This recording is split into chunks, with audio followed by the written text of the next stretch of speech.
They say you always call yourself the real bookworm. But why? Why do you associate yourself with being the real bookworm? Because knowledge is power. And because knowledge is inside of books, historical references. Did y'all know that Frederick Douglass said that one of the reasons he was able to get free is because he learned how to read?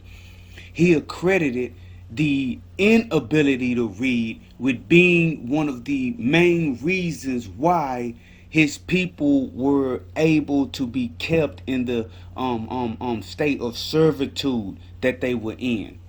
And he credits his ability, him gaining the ability to read with his getting free. In his book, The Narrative of the Life of Frederick Douglass, he says, very soon after, I went to live with Mr. and Mrs. Auld. She's very kindly commenced to teach me the ABC. After I had learned this, she assisted me in learning to spell words of 3 or 4 letters. Now watch this.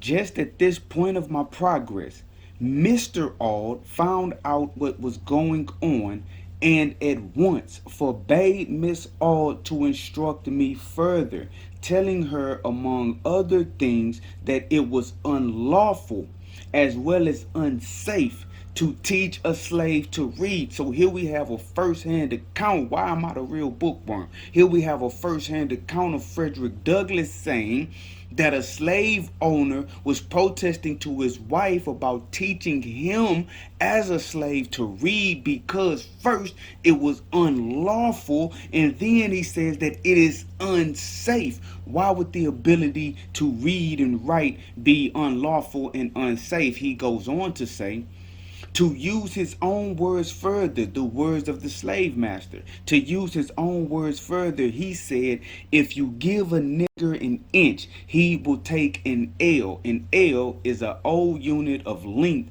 varying in different countries. The English ell was 45 inches.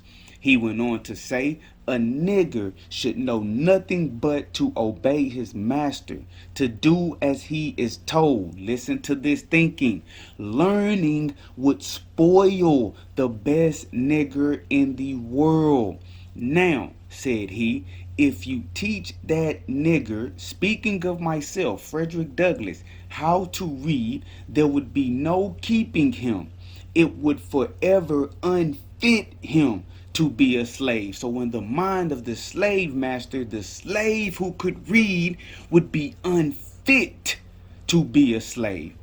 He would at once become unmanageable and of no value to his master. As to himself, it could do him no good but a great deal of harm. It would make him discontented and unhappy. That's the thinking of the slave master about teaching a slave to read. And Frederick Douglass, being the intelligent individual that he was, he caught the message.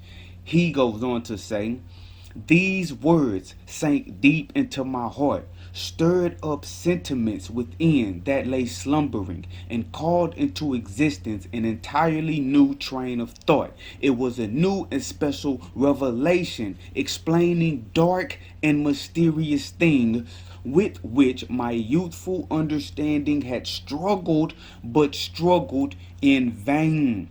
I now understood what had been to me a most perplexing difficulty, to wit, the white man's power to enslave the black man. It was a grand achievement, and I prized it highly. From that moment, I understood the pathway from slavery to freedom. It was just what I wanted, and I got it at a time when I the least expected it. So he say that his ability to read put him on the path from slavery to freedom.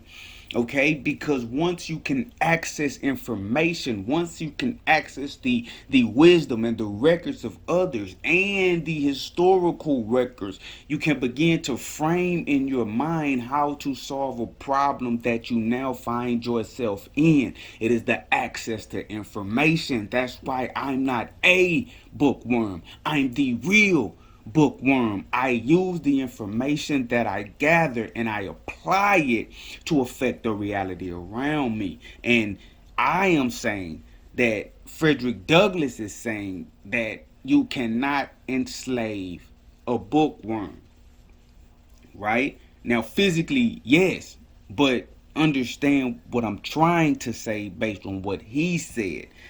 His ability to read put him on the path to freedom. So the answer to difficult questions and the information needed to come up with the answer to a difficult question can be found in the written literature. And if you yourself have the answer to a difficult question and you would like to preserve it for future generations, you can write it down, which is another reason I'm the real bookworm, because I also write down my wisdom so it can be a source of a reservoir of information for countless generations after me. You cannot enslave the real bookworm. You cannot enslave a bookworm. Thanks for watching the Chosen Few channel. All books by the Scribe Matthew Daniels are available at dandyandbigherm.com. I appreciate all of you guys' support. You can send a Cashapp donation to $TheRealBookworm. But go to the website Dandy and Big Herm, link in the descriptions, and purchase one of my books. This the Chosen Few, Matthew Daniels, author, scribe, writer, and bookworm. I'm not a bookworm world. I'm the real bookworm. Make sure you get it right. And as always, may your name live on forever and may your memory never die. Hotel.